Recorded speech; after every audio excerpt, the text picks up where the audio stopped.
saging sa mong silingan guys. Ako silingan. Mga upaw gid in taon kaluoy Ginoo. Daghang kay kong trabahoon ron guys kay mamulot ko sa akong mga gamit diri banda. So ang layo ng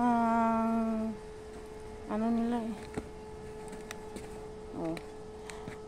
Yung mga buti-buti na yan kukunin ko kasi kunin nyo ng matanda at ano ibenta.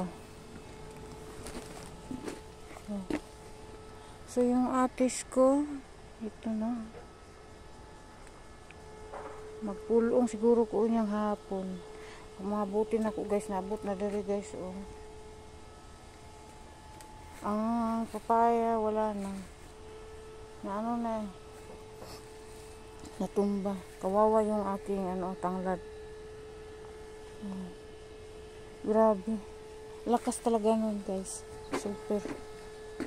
So time na mamulot si Inday sa mga gamit yung kapitbahay namin, yung CR nila wala nang ano doon. Wala nang atop.